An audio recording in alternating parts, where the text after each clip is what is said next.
Welcome to the Toffee Blues, your source for all things Everton, and welcome to the match preview for Everton versus Leicester City, our second of three games in quick succession at Goodison Park. This one's on Wednesday night, and it's a big game for us. I think this one up against top four rival, possibly. I'm joined by Owen for this one. Owen, how are you feeling going into this one? Obviously, we just come off the back of the Sheffield Wednesday results. Yeah, How are you feeling? I'm really looking forward to this one. I think it's going to be a good game. I think we've got more players coming back. I think we're in really good form at the moment, good position in the league, doing well in the cup, coming against another good team who's doing well. And Brendan Rodgers has done a fantastic job at Leicester since the time he's been there. They're a really good team. They buy well. They're sort of direct rivals for us at the same places this season. So it's going to be a big game. I dare say we mustn't try not to lose this one just to set up the next two games with some positive momentum going into them and trying to win them, but be a tough game. Obviously, we beat them in the last two games. I think Goodison last year and the King Power this season. We've done a job on them on both, so we can do that again. We can please them, but just trying to make sure that we go into the game and continue the positive momentum. Be a tough game. They're a good side, but we'll just have to play our game and see what happens. Yeah, we're going to have to. I think we're going to have to make ourselves very hard to beat. I mean, that's going to be, I think, a crucial factor in this. Is like we're going to have to keep it very tight, which I think we have been doing mostly this season. We've done a very good job of that so far. So, with that in mind, you see Michael Keane coming back into the defence. Definitely, I can actually see the back four of centre back starting again. And I would anyway. The Holgate Mina Keane Godfrey. I'll do that. But they're a really good team. So if you keep them out by doing that, you can possibly get away with playing more offensive players like Rodriguez, Calvert-Lewin, Richarlison, and then if you keep a clean sheet, which will be and the clean sheet mentality we keep talking about, trying to make sure we keep that clean. There's another game of bingo. There's another one to cross off your bingo card there. Down, people. Yeah. So making sure if you try and keep a clean sheet, you can win the game. And I'd keep the back four as them four, and then probably Decore, Davis. I'll probably do. I don't know. Decore's banned, isn't he? No, so he can't play if you remember. So Gomez and Davis, Hammers, Sigurdsson, Richarlison, and Calvert-Lewin, I imagine, will be something of the team. And then obviously, hopefully, we can go and win the game. But if we at least get something from the game, it'll continue that momentum. Is Iwobi fit? I don't know. I don't know what the situation with Alex Iwobi is at the moment. I think he'd be a big plus if he was fit, because then you could see Hammers moving inside and Iwobi going back to that sort of bare from the right wing. So if we can get the four of them on the pitch with Richarlison and Calvert-Lewin, we can really cause them issues and be keeping it tight at the back with the back four. We have a real good chance of getting something from the game. Yeah, certainly. But I think the one I always worry about when we play against Leicester is obviously they've got three excellent centre mids and we're a bit depleted there. How are we going to go about nullifying the threat of, obviously we've got like Madison, Tielemans, and Ndidi, and at the moment we haven't got our two best centre mids. So yeah, it's true. It will be tough. I think on paper anyway, the midfield should overpower us, but the overpowered us last season at Goodison. But what Carlo did that day was sit very deep and sort of make them play in front of us and go from side to side and hit them on the break. And we won that game 2-1. Did a similar thing to them the King Power this season. So I think that'll be a similar template which I can see us going with for this one, sitting deep and hitting them on the break. And I think we'll have a good chance of getting something from the game if we do that, because Leicester have historically struggled to break down low block teams and are better sort of playing into space. So I think nullify them and hit them on the break. I think that should be how we approach it, in my opinion. I think also it's like you talk about Leicester liking to play in space. Could they have to adapt their tactical setup a little bit, because I think Vardy's injured, isn't he? Yeah, but that means that Nacho plays and I'd rather Vardy play. Yeah, to be fair, Nacho just loves it against us, doesn't he? He really scares me. Why exactly? If we were, I don't know, Sheffield United and we were playing Leicester have been made up because he's rubbish, but he's playing us. So, yeah. I mean, he's got a knack of scoring against us like Origi has. So, not very good strikers have good records against us. So, but if he has an Iheanacho type performance against everyone else, we have a good chance. Harvey Barnes is another really good player. Yeah, So he's you have to got to stop keep an eye him. on him.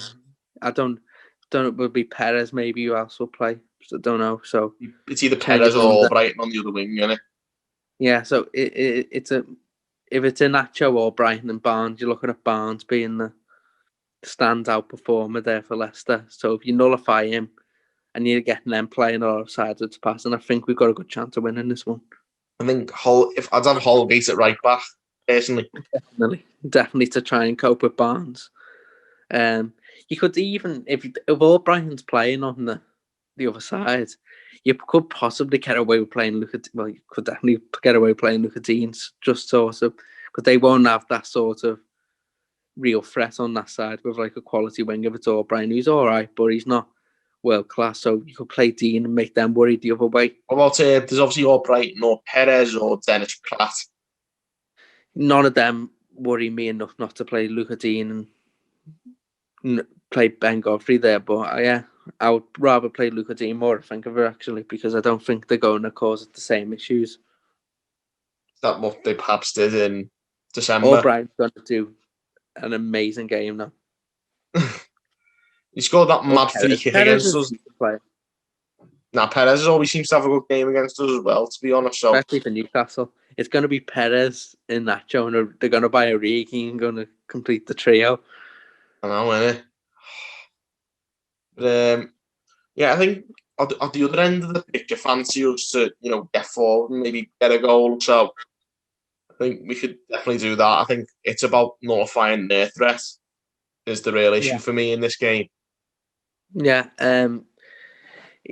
we've definitely got issues to make them worry because we've got good quality players in the final third. We haven't got an abundance of them to come off the bench and sort of like have a rotation of 6 or 7 top quality attacking players like Chelsea have and Man U. Whether they get the best out of them is a different question. But they've got. But I wouldn't say Leicester are especially blessed with that either. I just think Leicester have had better luck with injuries than we've had.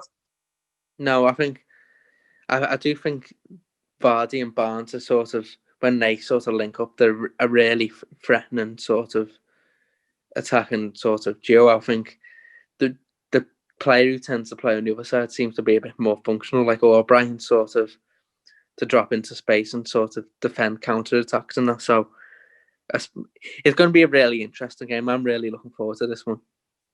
Yeah, I mean, obviously you're into your tactics more than I am. I think you like to see how this unfolds. It'll be a really intriguing game anyway because we're fighting for the similar thing, aren't we?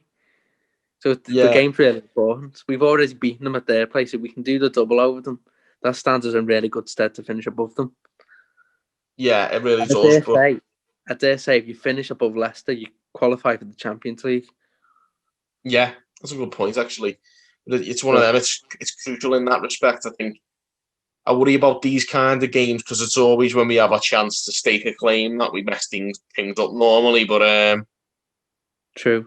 Got to hope that he has improved us a lot, and you just got to hope that's different this time. Yeah, if we could win this one, it sets up Newcastle, and as you can tell, I'm getting really excited about what's to come in the Premier League for us because I think there's a real good chance to finish in a place unknown to us this season. And with these games coming up, the real sort of tantalising games where we can really sort of win them. I know I'll look really stupid when we come back against Leeds and we've lost all 3 and I'm a bit down about the situation, but at the moment I'm really looking forward to what's to come. That's why I wasn't so boisterous about the FA Cup game, because I struggled to find the same level of motivation for Sheffield Wednesday around 8 o'clock on a Sunday night as I would the other games. Yeah, I think I'm always the same no matter what the competition is when it comes to watching Everton. I'm a bag of nerves, and I'm especially a bag of nerves over this one. This is a crucial game in the season, in my opinion. Don't worry, when I saw Callum Patterson was up front for Sheffield Wednesday and they were getting set pieces, I thought, yeah, here we go. But Yeah. Well, no matter what, I think we can be confident that the manager sets us up in the right way to give us the best possible chance of getting something from a game. So just got to keep that kind of mentality and we'll be fine. Clean sheet mentality. That exactly. Yeah, to be fair, it's helped us so far, so why not keep on keeping on? But with that in mind, like personnel, do you think it'll be Davis and Gomez in the middle of the park? Yeah, I wouldn't like to see Sigurdsson in a deeper role. I think if Sigurdsson's going to play, it'll be as a number 10. And that just leave us with Davis and Gomez. Though I heard in dispatches that Delph might be in round trip. I wouldn't play him, but I mean, he's apparently fit, but you won't see him until May when he can be bothered getting himself back into the team. So it'll be Davis and Gomez, I imagine. Yeah. Yeah, I mean, if the worst came to the worst, is have like Holgate or Godfrey in the middle. If it's Delph or Godfrey or Holgate in the middle, I'm playing Delph and then Holgate or Godfrey. Oh yeah, definitely. I'm not a fan of Fabian Delph. I'm not a fan of him at all, mate. I think we're doing quite well. I personally don't think he's good for the dressing room either. I think he's one of them. We should give him as wide a berth as possible. He's gone in the summer, isn't he? I really, really hope so. I'm surprised West Brom haven't tried to get him. I think Allardyce might like him. Probably. I mean, if we don't like him, Allardyce probably will. Yeah, I mean, so I could imagine him doing a job for them, but it's definitely not for us. So keep him as far away from the team as possible. Though I imagine he'll find himself on the bench at some point if he's fit. I was thinking of Fabian Delph now, and he's going to be the one in the cubicle in the toilet. Remember, he attempted one sprint against Burnley and pulled his hamstring or whatever. I would say that's how he's been out for ages now. Because he tried to do a run. Yeah, that's literally it. Oh, all right, though, have some respect. Oh, yeah, I can't wait until the day he's gone. But until then, he is an option in midfield, I guess. Unfortunately. Yeah. But yeah, hopefully not too long until he leaves. I don't think he'll feature in the Leicester game myself, but I think if Iwobi's involved, I think that might help us a lot. I hope he is. Yeah, he's got really exciting to watch it, isn't he? Yeah, I think he's one of them. He's a very dynamic player. He's like strong and quick, and I think you need that against Leicester. Yeah, you need to worry them because they can worry you. You've got to make them things to throw less at you. So if Iwobi's fit, I'll definitely play him off the right and Hammers as a 10.